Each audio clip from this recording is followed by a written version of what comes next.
홍다은의 하나님이 사랑하는 청년 이야기. 안녕하세요. 오늘은 많은 기독 청년들이 부담을 느끼면서도 마음 한편에 늘 걸려있는 이야기를 전하려고 해요. 바로 전도입니다. 어떤 분들은 이렇게 말합니다. 아, 전도요? 안 믿겠다는데 관계 불편해지게 굳이 꼭 해야 하나요? 부끄러워서 누군가에게 예수님 믿으라고 말 못하겠어요. 나도 신앙이 흔들리는데 어떻게 남에게 전하죠? 이런 마음, 솔직히 너무나 자연스러운 반응인 것 같아요. 저도 그랬고 어쩌면 지금도 그럴 때가 있거든요. 하지만 오늘 이 시간에는 우리가 전도를 오해하고 있진 않은지, 또 전도란 무엇이고 왜 해야 하는지, 어떻게 시작할 수 있는지, 그리고 여러분과 제가 함께 걸어갈 수 있는 실제적인 이야기를 나눠보려고 해요.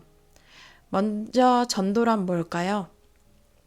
전도는 단순히 누군가에게 교회에 오라고 하는 게 아닙니다. 더 정확히 말하면 예수님을 알지 못하는 사람에게 예수님의 사랑을 전해주는 것입니다. 우리가 알고 있는 가장 귀한 복음을 누군가에게 나누는 일이죠. 여러분, 만약에 여러분이 암을 고치는 완벽한 치료법을 알게 됐다고 상상해 보세요. 그럼 여러분은 사랑하는 가족에게 그 사실을 말하지 않고 가만히 있을 수 있을까요? 마찬가지로 예수님은 생명의 길이요, 진리요, 구원이신데 그분을 모른 채 살아가는 사람들이 우리 주변에 있다는 건 우리가 그 치료법을 가진 사람이 된 것과도 같아요. 그리고 그 복음을 전하는 게 전도입니다.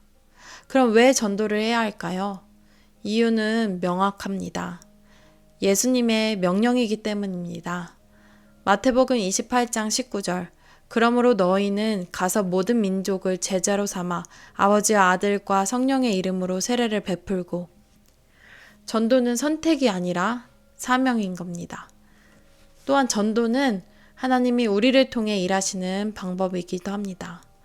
하나님은 천사를 통해서도 꿈을 통해서도 일하실 수 있어요. 그런데 놀랍게도 하나님은 우리를 통해 누군가에게 복음을 전하길 원하십니다.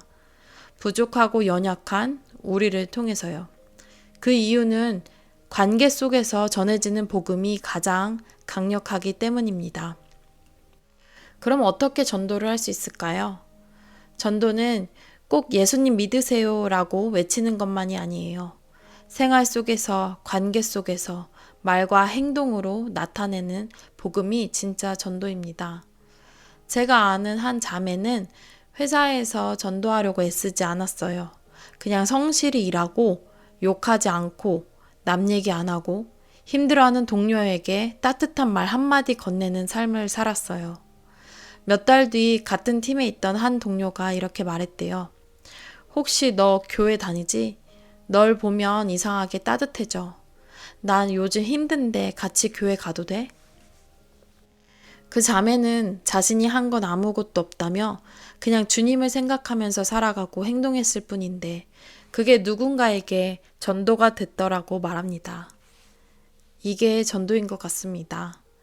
전도는 거창하지 않아도 됩니다.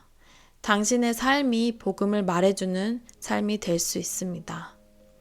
친구가 고민을 나눌 때 내가 널 위해 기도해 줄게 라는 한마디. 회사에서 누군가 실수했을 때 괜찮아, 나도 그런 적 있어 라며 공감해주는 마음.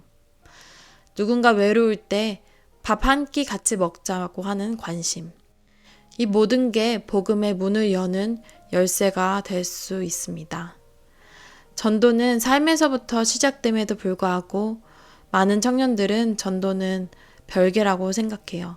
뭔가 준비되어 있어야 하고 상황과 타이밍이 있을 거라는 여러 생각들로 미루고 또 미룹니다. 물론 말로 전하는 전도도 필요하기도 해요. 그런데 최근 전도를 조심스럽게 대하던 저의 모습도 좀 바꿔보고 싶다는 생각도 들었어요. 제게 정말 소중한 친구가 있어요. 예수님을 믿지 않는 친구지만 예수님의 사랑을 알게 해주고 싶은데 10년 넘게 너무 친해서 갑자기 어느 날 이 친구에게 예수님을 전한다는 게 쉽지 않더라고요. 그래서 만났을 때 종교 관련 이야기는 거의 하지도 않았던 것 같아요. 그런데 어느 날부턴가 내가 전할 수 없다면 다른 사람이 전해줄 수 있을까? 라는 생각도 들었고, 그러다 보니 그 친구와 함께 있을 때 만나는 기독 청년들이나 목사님들께 이 친구가 예수님을 아직 모르는데 전도해야 해요. 라고 거침없는 외침을 던졌어요. 이 말을 하면서도 그 순간에 저조차도 당황스럽겠다 싶은 마음이 들었지만, 또 어떻게 생각할까라는 그런 여러 생각이 들기도 했지만, 또 그런 상황 속에서도 오히려 제 안에서는 설명하지 못하는 어떤 자유함이 있었어요. 오히려 그렇게 말할수록 더 용기가 솟았고, 더 간절해졌고, 더 전도에 대한 마음이 강해졌어요. 제 친구는 저와 동행하며 벌써 이런 일이 3-4번 있고 나서는 제게 이렇게 말했습니다. 안 그래도 이번 주에 교회 갈까 했어. 갈게. 라며 결국 지난 주일 함께 예배할 수 있었습니다. 심지어 와서 교회 밥 맛있다며 2그릇을 먹는 모습을 바라보는 기쁜 시간이었습니다. 사랑하는 청년 여러분, 우리는 세상을 바꾸려고 애쓸 필요는 없습니다. 그저 우리 삶의 자리에서 우리가 만나는 단 한 사람에게 예수님의 사랑을 보여주는 것, 그것이 전도의 시작 아닐까요? 혹시 전도가 부담스럽고 어렵게 느껴졌다면 오늘 이 시간을 통해 마음을 다시 열어보는 건 어떨까요? 하나님, 제가 오늘도 누군가에게 복음을 향기를 전하는 사람이 되게 해주세요. 말이 아니라 제 삶으로 주님을 증거하게 해주세요.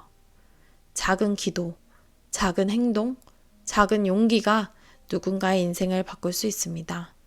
전도는 잘난 사람이 하는 게 아닙니다. 예수님의 사랑을 아는 사람이 하는 것입니다. 그리고 여러분은 예수님을 아시잖아요. 그 사랑을 나눠주세요. 오늘도 복음을 전하는 삶, 작은 시작이 모여 세상을 밝히는 빛이 되는 그 길을 우리 시카고 청년들과 함께 걸어가길 소망합니다. 지금까지 청년의 시선으로 예수 동행의 삶을 전하는 홍다은의 하나님이 사랑하는 청년 이야기였습니다.